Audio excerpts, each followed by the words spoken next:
말씀을 함께 보도록 하겠습니다. 빌립보서 제2장 1절로 4절 말씀 되겠습니다. 빌립보서 제2장 1절로 4절 말씀. 신약성경 319쪽에 나오는 말씀인데요. 함께 보도록 하겠습니다. 제가 말씀을 봉독할 때에 하나님의 성령의 감동하심이 말씀과 함께 여러분에게 임하시길 바랍니다. 그러므로 그리스도 안에 무슨 권면이나 사랑의 무슨 위로나 성령의 무슨 교제나 긍휼이나 자비가 있거든 마음을 같이하여 같은 사랑을 가지고 뜻을 합하며 한 마음을 품어 아무 일에든지 다툼이나 허용으로 하지 말고 오직 겸손한 마음으로 각각 자기보다 남을 낮게 여기고 각각 자기 일을 돌봄 붙들어 또한 각각 다른 사람들의 일을 돌보아 나의 기쁨을 충만하게 하라. 아멘. 오늘 제2장 1절부터 4절에 있는 말씀을 가지고 한 마음으로 세워가는 신앙 공동체라는 자의 말씀을 나누고자 합니다. 지난주 말씀 중에 사도 바울이 이러한 권면을 하였어요. 무슨 일에든지 대적하는 자들 때문에 두려워하지 말라라고 하였어요. 또 하나님께서 우리에게 은혜를 주신 것은 믿는 믿음을 주셨을 뿐만 아니라 고난도 받게 하려 함이라 이런 말씀을 하였어요. 거기서 대적자들을 두려워하지 말라라든지 우리가 고난도 하나님의 은혜다 이런 표현들은 어떻게 보면 사도 바울이 그 시대 그 당시의 시대 그 역사적 정황을 잘 반영하고 있는 표현이라고 우리가 생각을 할 수가 있습니다.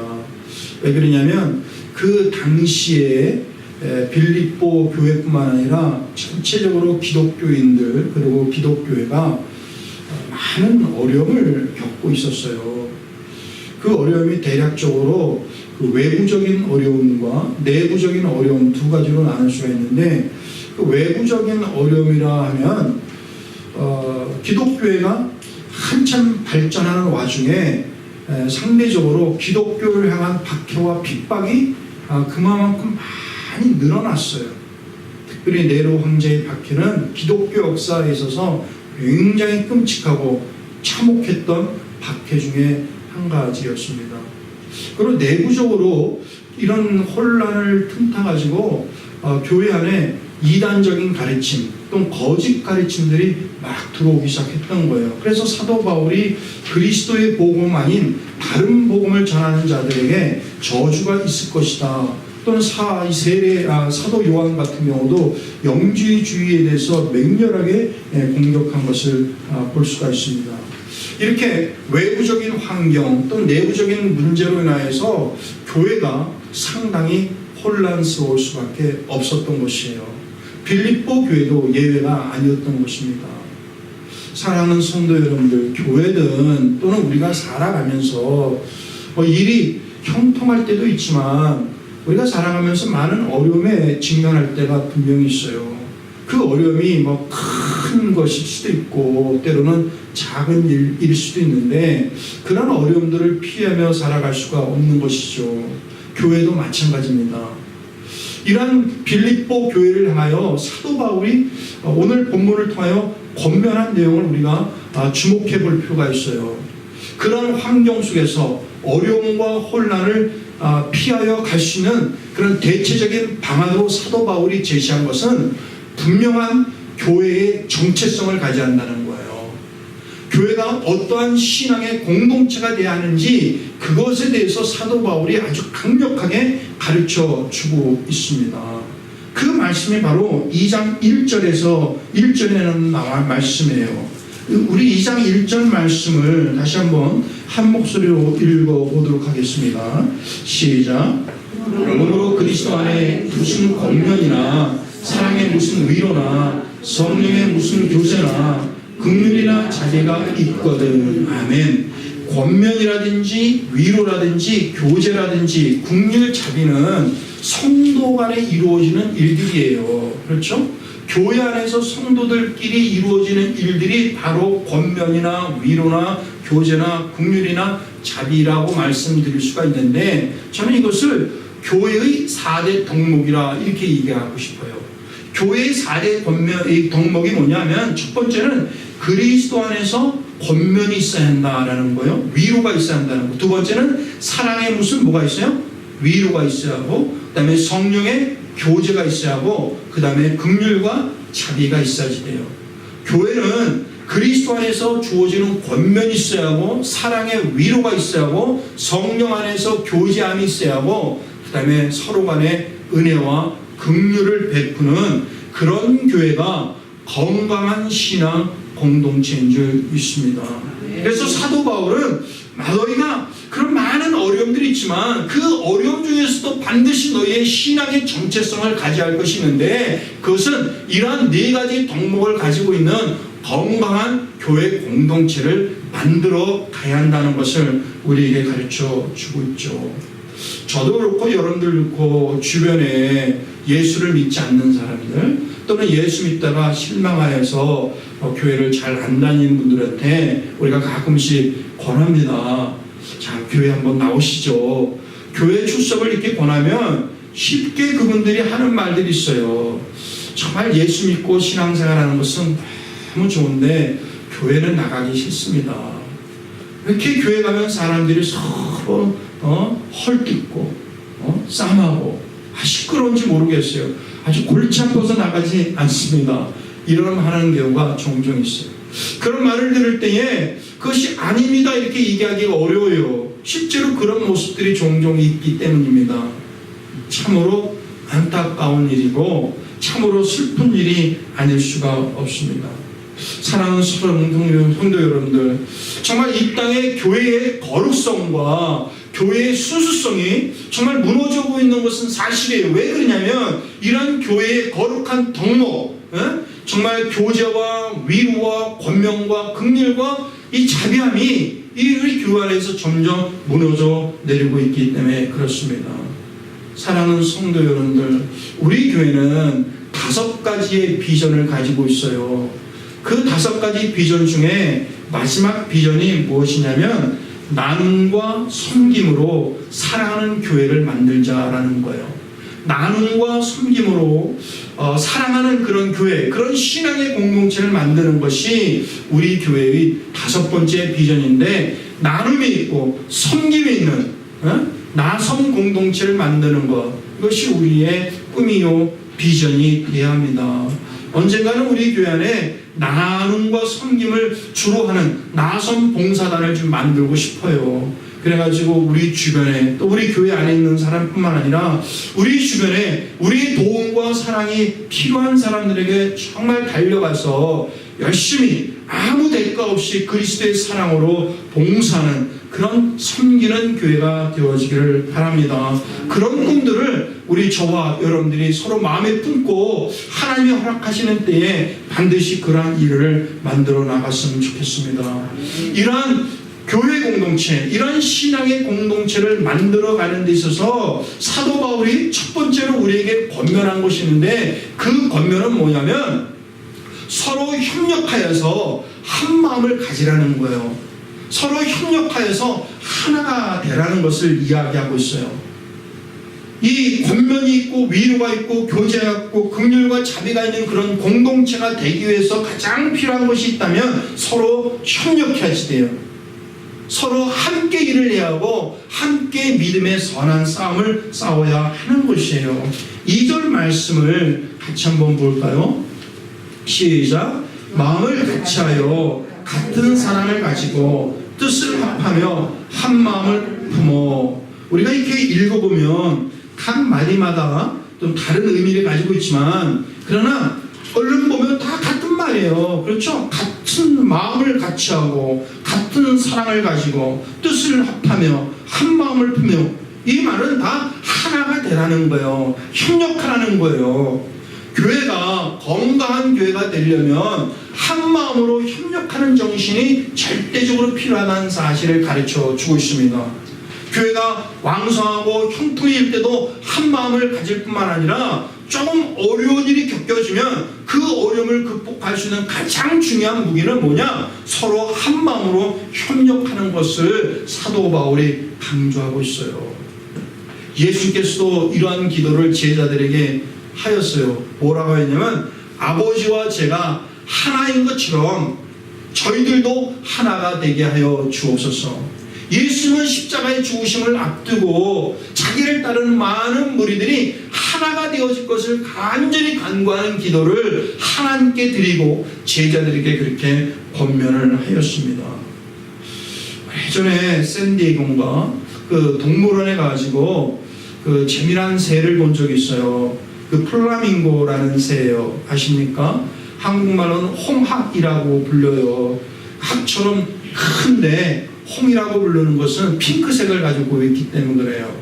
그래서 참 그 당시도 인상 깊게 봐서 가물가물하면서 말씀을 준비하면서 유튜브로 그 홍학에 대한 게 플라밍고 유튜브를 이렇게 보았는데 두세 개를 봤는데 두세 개를 이렇게 보면서 이 플라밍고들은 좀 독특한 새들이다라는 것을 몇 가지 깨달았어요. 첫 번째는 이 플라밍고들은 절대 혼자 다니지 않아요. 무리를 지어서 다니는 것을 볼 수가 있어요. 수백 마리 또는 수천 마리가 무리를 지어서 다녀요. 물 위에 있을 때도 함께 무리로 있고요. 또 땅에서 막 걸어 다닐 때도 큰 무리를 지어 있고 하늘을 나를 때도 무리를 지어서 막 달리는 것을 볼 수가 있어요. 그리고 두 번째 특징은 이 플라밍고는 움직일 때마다 하나처럼 움직이는 거예요. 큰 물 위에서 움직일 때도 이쪽으로 하면 이쪽으로 갑니다. 오른쪽으로 가면 움직여요. 그리고 이 무리들이 이렇게 걸어갈 때는 또 다 함께 이렇게 걸어가요. 또 날릴 때는 한꺼번에 날리는 것을 볼 수가 있어요. 그러니까 무리를 지을 뿐만 아니라 무슨 동작이든지 무슨 움직이든지 막 한꺼번에 움직이는 거야. 한 마리 새가 막 지저대면 모든 새들이 막 울어대는 거야. 그리고 또 중요한 특징 중에 하나는 뭐냐면 그 많은 무리들 중에서 이동을 할 때 어떤 몇 마리 새가 막 앞장서지 않아요. 참 묘해요. 어떤 대장이 있어서 막 나갈 수도 있는데 절대 그러지 않습니다. 일정한 거리와 간격을 두고 함께 다 움직이는 거예요. 그 안에는 분명히 리더도 있을 텐데 누군가 앞서지 않아요. 그 무리들이 일정한 간격을 두고 막 함께 움직이는 걸 보면서 참 그 새를 통해서도 우리가 배울 것이 있다라는 생각을 해보았어요. 사랑하는 성도 여러분들, 우리가 한 마음으로 협력하여 하나가 되어진다는 것은 어떻게 보면 이 플라밍고의 그런 그 습관을 우리가 좀 배워야 한다라는 생각을 가져요. 우리가 하나가 되어야 한다. 한 무리를 이루어야지 돼요. 그리고 한 방향을 향하여 움직여야지 돼요. 그리고 우리의 어떤 그 위치, 우리의 자리를 잘 지켜나갈 수 있는 그런 모습을 우리가 가질 때에 건강하고 바른 그 협력하고 하나가 되어가는 비결을 우리가 가질 수 있다고 저는 생각을 합니다. 저는 여러분들과 함께 이제 빌립보서 강의를 계속해서 말씀을 전하고 있는데 우리 교회가 이제 새로운 변화를 추구하는 그런 시점에 정말 가장 적절한 하나님의 말씀을 우리에게 이 빌립보서를 통해서 주고 있다라는 생각을 참 많이 했어요. 이 말씀을 준비하면서 먼저는 제가 너무 많이 은혜를 받습니다. 많이 받아요. 이 말씀의 은혜를 받는 이유 중에는 몇 가지가 있는데 우리 교회의 방향이 어떻게 나아갈 것인가, 우리 교회 방향에 대해서 이 빌립보 교회와 이 사도 바울의 권면을 통해서 너무 많이 깨닫는 거예요. 그리고 우리 성도들 한 분 한 분을 생각하면서 말씀을 준비할 때 그것이 또 너무너무 감격이 되어지고, 그러나 무엇보다도 이 말씀을 준비하면서 이 말씀 마치 여러분들에게 주는 말씀이 아니라 내 자신에게 주는 말씀이다. 그래서 내 자신에게 대해서 너무너무 큰 감동을 줍니다. 내가 앞으로 목회자로서 무엇을 가장 우선순위로 두고 살아야 할 것인가? 내가 앞으로 산다면 이 목회의 가장 우선순위가 무엇인가 하는 것에 대해서 너무 많은 것을 이 빌립보서 말씀을 준비하면서 많이 깨닫게 하는 거예요. 어제는 제가 한국에서 교수 생활하였고 제가 또 저희 모교이기도 한 그 대학교 총장님으로부터 이메일을 받았어요. 이메일을 받으면서 학교에 최근 벌어지는 일들 얘기하면서 학교를 위해서 많이 기도해 주세요 라고 하더라고요. 그러면서 2002년쯤 돼요. 꽤 오래전이죠. 그때 제가 대학교 교무처장으로 있을 때에 그 총장님과 그 몽골에 있는 울란바토르 대학과 학교 간에 협정을 맺기 위하여 간 적이 있었어요. 그때를 회상하면서 이 교수님과 함께 몽골을 갔던 기억이 납니다. 그러더라고. 특별히 그때 가서 기억에 남았던 인상 중에 하나가 뭐냐면 좀 시간이 남을 때에 몽골에는 말이 많잖아요. 그래가지고 또 말 타는 것도 많아요. 그래가지고 그 총장님도 그렇고 저도 그렇고 말을 조금 타봤어요. 처음에는 이제 말을 끄는 사람들이 이렇게 끌어가지고 그렇게 탔는데 한 2시간 타다 보니까는 이게 이제 나 혼자도 끌 수가 있고 재미가 있어요. 그래가지고 한 2시간 정도 제가 훈련 받은다면 제 혼자서 그 평화를 막 달린 적이 있었어요. 마치 뭐 영화에서 나오는 것처럼 막 달렸어요. 그때 주변에 있는 사람이 다 놀라는 거 어떻게 말을 잘 타네. 어떻게 보면 저의 과거의 인생이 그렇게 달렸던 것 같아요. 하나님이 주신 은혜와 그 은총에 힘입어서 하나님이 주신 능력과 그런 그 힘을 가지고 앞말을 향해서 말을 타고 막 달리는 것처럼 달렸어요. 때로는 뭐 잘 달릴 때도 있었고 때로는 주춤거릴 때도 있고 때로는 말에서 떨어지는 것 같은 그런 순간도 있었지만 이제는 막 달려가는 것이 나에게 중요한 것이 아니다라는 생각을 참 많이 해요. 말씀을 준비하면서 내가 이 목회를 통해서 뭔가를 이루어야겠다 하는 그런 생각보다는 이 목회를 통하여 무엇을 해야 하는가. 사도 바울이 죽든지 살든지 그리스도가 존귀되어지고 교회와 성도의 유익을 위하여 자기 몸을 던지겠다는 그런 사도 바울의 그런 신앙적 각오가 저에게 너무나 많은 가르침을 주고 있습니다.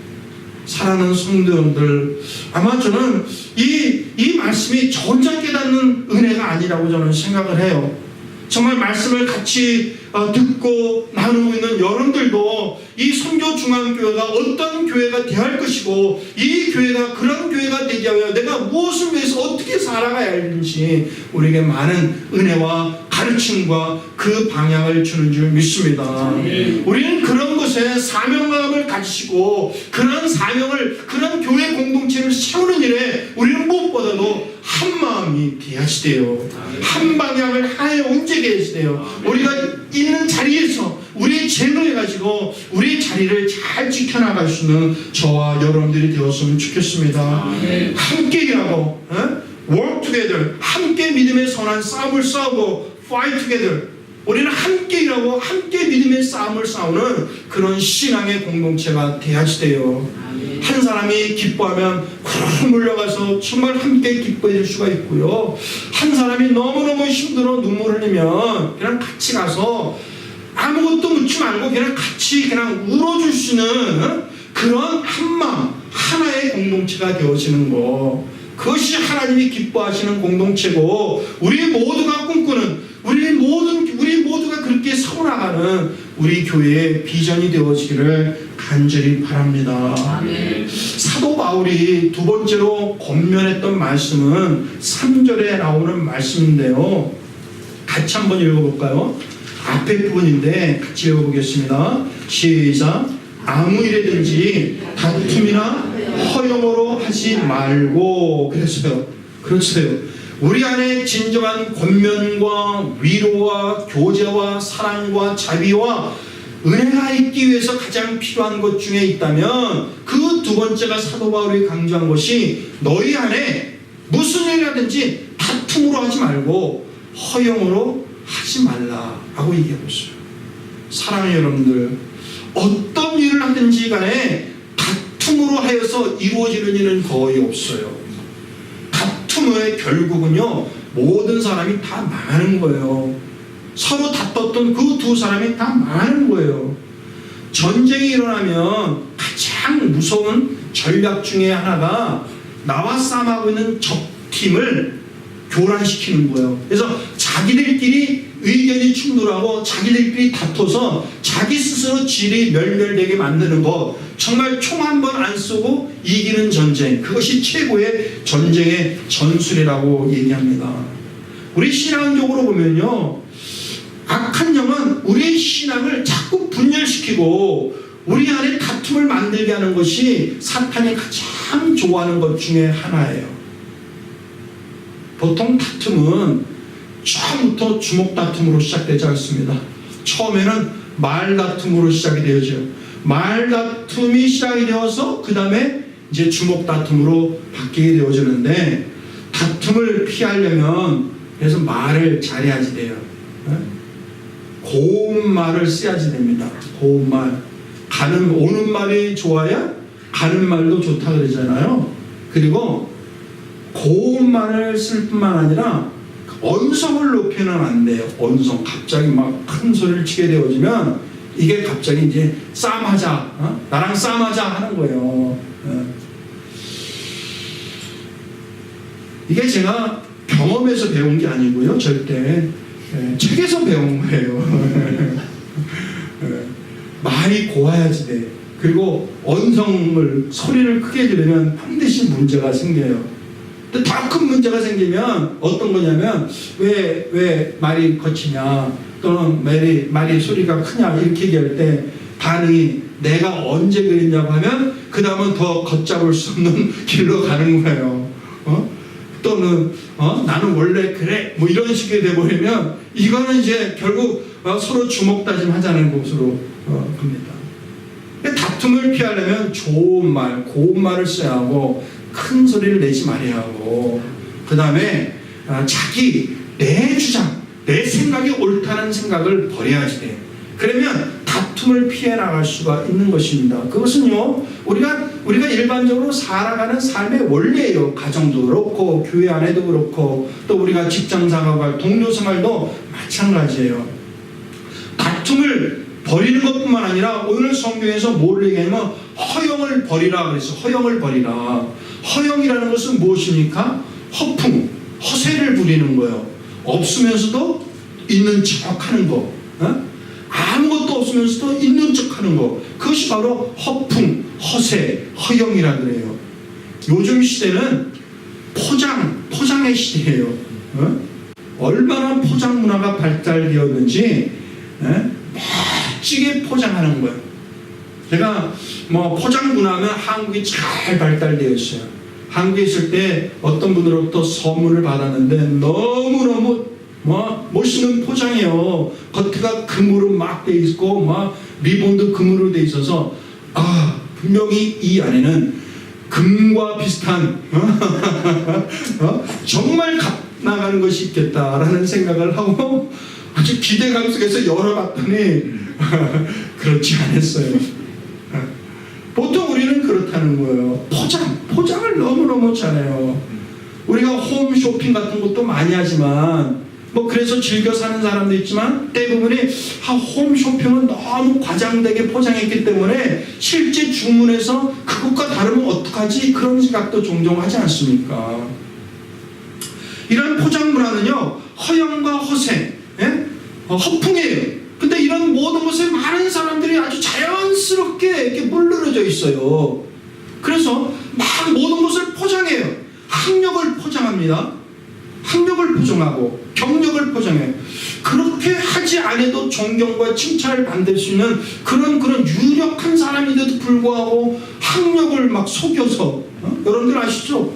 학력을 속여서 다니는 사람들 참 많아요. 나오지 않은 학교를 나왔다고 얘기하고, 배우지 않은 것도 배웠다 그러고, 지식을 포장하기도 하고, 심지어는요 우리의 신앙도 포장을 하는 경우가 많습니다. 그래서 우리가 속된 말로 얘기할 때 저 사람의 계보가 의심스럽다라고 할 정도로 그 신앙의 계보가 분명치 않은, 그렇게 포장해서 사는 경우가 참 많아요. 이 모든 것이 다 허영과 허세예요. 이 모든 것은 사도 바울이 반드시 경계해야 한다. 너희가 건강한 공동체, 튼튼한 공동체를 만들기 원하느냐, 그렇다면 너희 안에 다툼이 없어야 하고 너희 안에 허영심이 없어야 한다는 사실을 우리에게 가르쳐 주고 있어요. 이 허영이라는 것은요, 영어로 뭐라면 vain conceit라고 해요. vain conceit. 이 말을 액면 그대로 해석을 하면 헛된 자랑이라는 뜻이에요. 헛된 자랑. 사랑하는 여러분들, 우리는 정말 이 다툼이라든지 허영이라는 것은 내가 뭔가 가지고 있는 거, 많이 있든지 작게 있든지 간에 내가 가지고 있는 것을 상대방에게 이 과시하고 자랑하려는 마음속에서 나오는 것이 바로 다툼이에요. 그냥 겸손하고 낮아지는 마음이 있으면 결코 상대방에게 큰 소리 치지 않습니다. 그냥 넉넉한 마음으로 그냥 웃고 넘어가요. 그리고 그런 자랑하는 마음이 없으면 자기가 가진 것이 하나밖에 없는데도 불구하고 다섯 열로 부풀려 말하는 사람들 그렇게 말하지 않아요. 그러니까 이런 다툼이나 허영이라는 것은 자기가 가지고 있는 것들을 이렇게 자랑하고 싶고 과시하고 그런 마음에서 출발하는 것이 사실이에요. 실제로 사람들이 그렇게 살아갑니다. 돈이 좀 많으면 돈 자랑하잖아요. 힘이 좀 세면 힘 자랑을 하고, 권력을 좀 가지고 있으면 권력을 자랑하고, 이 시대는 그냥 자랑 천지예요. 자랑하는 거다. 근데 성경이 기록되었던 그 시대에도 자랑 시대예요. 이게 인간의 욕망인 것 같아요. 자기 자신을 뽐내고 싶고 자랑하고 싶은 거. 고린도전서 1장에 보면 유대인들도 자랑하였어요. 유대인들은 자기들이 가지고 있는 유대적 전통을 다 최고다라고 자랑을 했습니다. 반면에 헬라인들은 자기들이 가지고 있는 헬라 문화와 헬라 철학이 최고다면서 자기의 문화와 전통을 자랑을 하였어요. 우리 고린도전서 1장을 한번 보겠습니다. 고린도전서 1장. 굉장히 중요한 가르침이 거기 포함되어 있는데, 고린도전서 1장 24절인데요. 264쪽에 나옵니다. 고린도전서 1장 26절부터 한번 보겠습니다. 264쪽. 형제들아, 너희를 부르심을 보라. 우리를 부르셨어요. 한 그리스도 앞으로. 육체를 따라 지혜로운 자가 많지 아니하며 능한 자가 많지 않으며 문벌 좋은 자가 많지 않으다. 하나님께서 우리를 그리스도의 자녀로 부르는 것은 우리 육체를 봐가지고 지혜로운 사람, 능한 사람, 문벌 좋은 사람을 부르지 않았다는 거예요. 오히려 그런 사람이 더 많다는 거예요. 그러면서 27절에 말하기를, 그러나 하나님께서 세상에 미련한 것들을 택하사, 그다음 뭐라 그랬어요? 지혜 있는 자들을 부끄럽게 하시고 세상의 약한 것들을 택하사 강한 것들을 부끄럽게 하려 하신다 그랬어요. 그래서 29절에 말씀하기를, 이는 아무 육체도 하나님 앞에서 자랑하지 못하게 하려 합니다. 사랑하는 성도 여러분들, 일반 사람들은 자기가 가지고 있는 지식과 부와 권력을 자랑하는지 모르지만 적어도 예수 그리스도를 믿는 사람들은 우리의 자랑은 우리 하나님을 자랑한다는 사실을 얘기하고 있어요. 하나님 앞에서 그 어느 육체도 자랑할 수가 없다는 거예요. 그래서 정말 믿음이 좋다, 성숙한 신앙이다, 경건한 신앙을 가진 사람은 자기 자신을 낮추고 도리어 누구를 드러내요? 여호와 하나님, 나의 나되게 하실 것은 우리 하나님의 은혜입니다 하면서 하나님께 자랑하고 하나님께 영광 돌리는 사람이 정말 건강한 사람이요. 그런 신앙을 가진 사람이 다툼을 하지 않고 허영심에 빠질 수가 없는 것입니다. 우리는 정말 나의 물질적인 것, 나의 육체적인 것을 자랑하는 그런 사람이 아니라 정말 나의 나된 것은 하나님의 은혜라면서 감사 여기고 정말 그런 하나님을 찬양하고 경배하시는 저와 여러분들이 되어지기를 간절히 바랍니다. 지금도 우리 하나님은 우둔한 사람을 택하여 지혜 있는 자를 부끄럽게 하시는 하나님이에요. 지금도 약한 자, 부족한 자를 정말 더 보듬어서 정말 강하고 능한 자를 더 부끄럽게 하시는 분이 누구예요? 우리 하나님이라는 사실이죠. 우리는 그 하나님을 의시하고 그 하나님을 바라보며 살아가야지 돼요. 그리고 우리에게 주어지는 모든 삶 속에서 그 하나님께 감사하고 찬양하고 영광 돌리고 그 하나님만 자랑하며 나가시는 저와 여러분들이 되어지기를 바랍니다.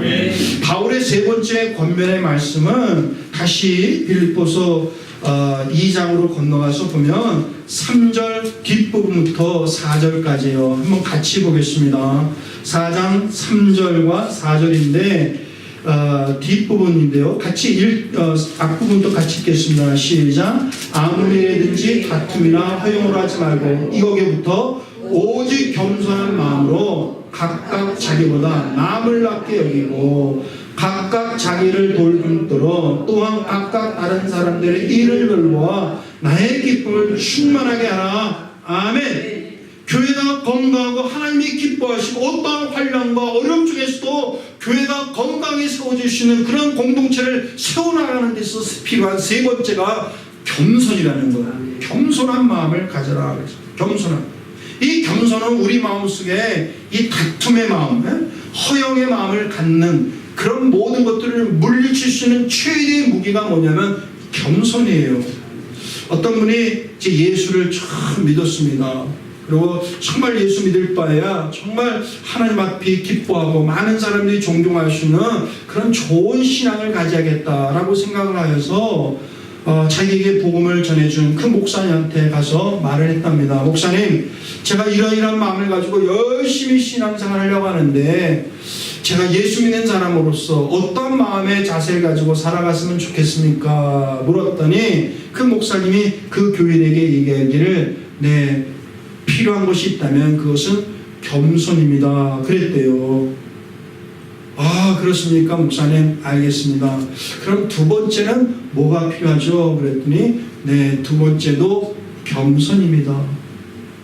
그래서 세 번째는 뭔가 좀 다른 게 나올 것 같아가지고 그럼 세 번째는 또 무엇입니까? 그랬더니 세 번째도 겸손입니다. 사랑하는 성도 여러분들, 이게 우리에게 무엇을 가르쳐 주는 거예요? 우리에게 기독교 신앙에 있어서 최고의 덕목, 정말 건강하고 하나님 기뻐하시는 신앙의 덕목은 바로 겸손이라는 사실을 우리에게 가르쳐 주고 있어요. 예수 그리스도가 그렇게 말씀하셨지 않습니까? 나의 마음은 온유하고 겸손하니. 나의 마음은 온유하고 겸손하니. gentle and humble. gentle and humble. 예수님의 마음은 온유하고 겸손하셨다는 거예요. 이런 온유하고 겸손한 예수 그리스도의 마음을 온전히 본받을 수 있는 저와 여러분들이 되어줄 수 있기를 바랍니다. 이 겸손을 위해서 해야 할 두 가지가 있는데 이 두 가지만 잘 실천하면 겸손해질 수가 있어요. 그 첫 번째가 뭐냐면 자기 자신을 낮춰야지 돼요. 다투지 말고 허영을 버려야지 돼요. 자기 자신을 이렇게 자랑하지 말아야 한다는 거예요. 많이 알고 있어도 모르는 척. 여러분들이 다른 교회나 다른 곳에 방문하여 여러분들 혹시 그런 거 본 적 있어요? 정말 세상에서 정말 잘 나가는 존경받는 그런 위치에 있는 분인데 교회에서는 집사님이 되어가지고 또는 장로님이 되어서 주차장에서 또는 주방에서 땀 흘리며 열심히 이렇게 섬기는 그런 분들 봤어요? 그런 분들 보면서 참 속 없는 사람들 이렇게 하는 사람이 있습니까? 막 그렇게 말하는 사람이 있어요. 그 사람이 정말 정신없는 사람이에요. 그런 사람들 보면서 우리는 참 존경스럽다. 저렇게 자기 자신을 철저히 낮추면서 다른 사람을 섬기는 저런 마음은 과연 어디서 나올까? 우리가 큰 감동을 받지 않습니까? 이런 거예요. 겸손하다는 것은 네네네 하면서 이렇게 몸과 행동이 하는 게 아니라 정말 자기 자신을 철저히 낮추고 그 다음에 자랑하지 않냐고 다른 사람을 섬기는 그 자세가 바로 겸손이에요. 두 번째 겸손의 태도는요, 오늘 본문에 나온 것처럼 각각 자기보다 남을 낮게 여기고 밑으로 내다보려는 것이 아닙니다. 여기서 얘기하는 것은 남들을 더 높이 보라는 것. better than me. 나보다 더 좋다. 저 사람은 you are better than me. 당신은 나보다 더 뛰어납니다. 신앙도 뛰어나고 겸손함도 뛰어나고 정말 참을성도 뛰어나고 열정도 뛰어나고 모든 면에서 저보다 뛰어납니다. 이렇게 다른 사람을 인정하는 거예요. 그 다음에 뭐라 그러냐면 4절에 보면은 각각 자기 일을 돌볼 뿐더러 각각 다른 사람들의 일을 돌보라. 내 일도 열심히 하는 거예요. 내 유익을 위해서도 열심히 하는 것뿐만 아니라 내 유익만 챙기지 말고 다른 사람의 유익도 챙기라는 거예요. 나 혼자 은혜를 많이 받아서 오해하지 말고, 은혜를 못 받아서 지금도 정말 답답하게 힘들어하는 사람이 있으면 찾아가서 그에게 은혜가 있기를 위해서 기도해 주라는 거예요. 내가 기뻐 행복하지만 뒤에서 가슴 저리고 애통해하는 사람이 있으면 그 사람에게 찾아가서 사랑의 손길을 내뿜으라는 거예요. 이게 다른 사람을 돌아보라는 거예요. 현 시대는 이제 포장문화 시대인 것뿐만 아니라 자기를 알리는 자기 PR 시대예요. 그렇죠? 자기 PR. 이 PR이란 뜻이 Public Relations, 그러니까 대중 관련 또는 홍보, 이런 의미를 가지고 있는데, 한국말로 멋지게 이 말을 이렇게 만들어 놓았어요. PR은 뭐냐? 피할 것은 피하고 알릴 것은 알린다. 딱 맞는 말이에요. 피할 것은 피하고 알릴 것은 알리는 것이 PR이에요. 그래서 이 시대는 알려야지 돼. 예전에는 그냥 겸손해야 한다. 내가 알아도 모르는 척 해야 한다. 그러나 요즘은 그런 겸손의 시대는 지났다. 자꾸 알려야 한다는 거야. 나를 알리고, 기업을 알리고, 상품을 알리고, 교회를 알려야 한다. 그러지 않습니까? 그래서 버스나 자동차에도 막 이름을 써서 붙이는, 그래서 자기 홍보 시대가 바로 이런 시대예요. 더군다나 요즘처럼 뭐 인터넷이라든지 또는 뭐 페이스북이라든지 뭐 이렇게 블로그, 카톡, 뭐 여러 가지 그 매스미디어가 많기 때문에 그런 것을 적극적으로 활용하여서 자기를 열심히 알리는 사람들이 참 많습니다. 그래가지고 그 덕에 출세한 사람도, 이익을 보는 사람도 상당히 많이 있어요.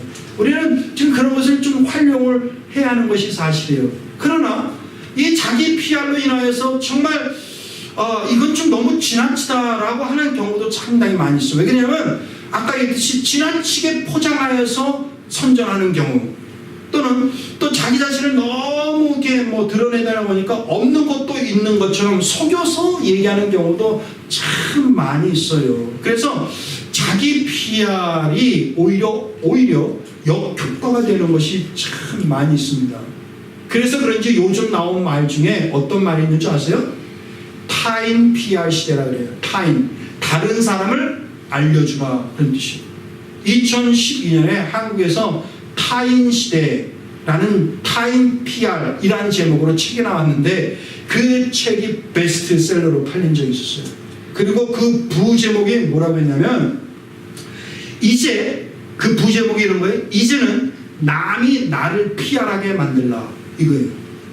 내가 나 자신을 PR하는 것이 아니라 다른 사람이 나를 PR하도록 만들어라. 이것이 타인 PR의 목적이에요. 그러면서 이 책에서 나오는 그 예를, 성공 사례를 보여준 것이 조 지라드라는 굉장히 유명한 그 자동차 판매상입니다. 이 사람이 12년 동안 세계에서 가장 자동차를 많이 판 세일즈 왕으로 선정된 사람이에요.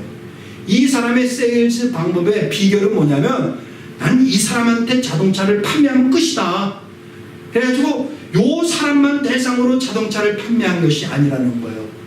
요 사람에게 자동차를 잘 최선을 다해서 판매하면 이 사람이 맺고 있는 친구, 형제 등등이 100명, 200명이 될 수가 있는데, 그 모든 사람이 나의 잠정적인 고객일 것이다. 그래서 내가 이 사람한테 잘하면 이 사람이 알아서 나를 소개해 줄 것이다. 이런 비결을 가지고 장사를 하여서 12년간 그렇게 탑이 됐다는 게 아니겠어요?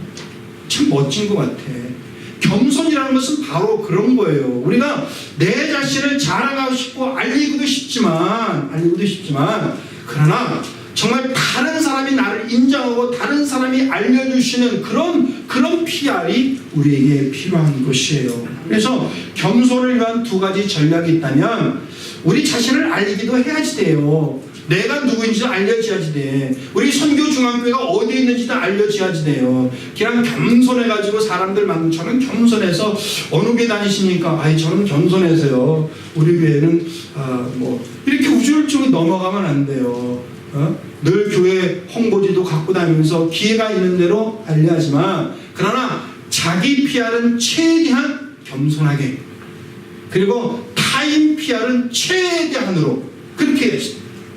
우리 선교중앙교회 전략도 마찬가지입니다. 우리 교회가 좋은 교회가 너무 좋은 교회다 이렇게 자꾸 얘기하면 사람들이 그냥 삐질 수도 있고 오해할 수가 있어요.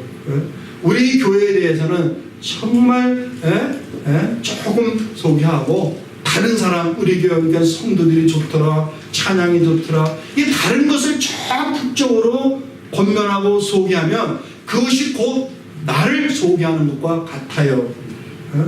사랑하는 여러분들, 다른 사람이 나를 알려주는 그런 홍보, 그런 PR이 우리에게 참 필요하죠. 이렇게 겸손이라는 것은 이렇게 자기 자신을 철저히 낮추고 다른 사람이 더 나보다 낫다고 인정해 줄 때 그때서 겸손은 행해지게 되어 있는 것입니다. 이제 말씀을 마치도록 하겠습니다. 오늘 본문을 통해서 사도 바울은 이 땅의 교회가 또 우리 선교중앙교회가 어떠한 교회 공동체가 되어지는지 가르쳐주고 있어요. 그 공동체는 권면이 있고 위로가 있고 교제가 있고 자비와 은혜가 있는 그런 공동체가 되어야 한다는 사실을 가르쳐주고 있어요. 그런 공동체, 그런 신앙의 공동체가 되어질 때에 좋은 일이 있으면 더 기쁘고 어려운 일이 있으면 그것을 잘 극복해 할 수 있다는 것을 우리에게 가르쳐 주고 있습니다. 근데 때로는 권면하고 위로하는 게 좀 지혜가 필요해요. 가끔 신방 가서 권면하고 위로한다고 하는 좀 이렇게 당당하신 어떤 분들은 얘기하다가 아니 권면이 아니라 그냥 말다툼이 되어지고 권면이 아니라 자기 자랑이 되어서 권면 받는 것이 아니라 시험 당하는 경우가 상당히 많이 있어요. 그래서 권면도 해야 하고 위로도 하지만 지혜가 필요해요. 그 권면과 위로에는 가장 중요한 것은 나를 내려놓고 상대방을 이해하는 마음으로 시작하면 권면과 위로는 다 되는 거예요. 이런 건강한 공동체를 만들기 위해서 첫 번째, 우리는 한 마음으로 하나가 돼야 한다. 두 번째, 우리 안에 다툼과 허영심을 버려야 한다. 세 번째, 우리가 정말 내 자신을 철저히 낮추고 다른 사람을 더 높여주는 그런 겸손함으로 무장되자. 이럴 때 우리 교회는 정말 기쁨의 공동체가 될 거예요. 행복한 공동체가 될 거예요. 그리고 정말 많은 사람들이 이 교회를 통하여 성경에서 말씀하시는 이 기쁨을 마음껏 누리는 그런 은혜로운 공동체가 될 줄 믿습니다.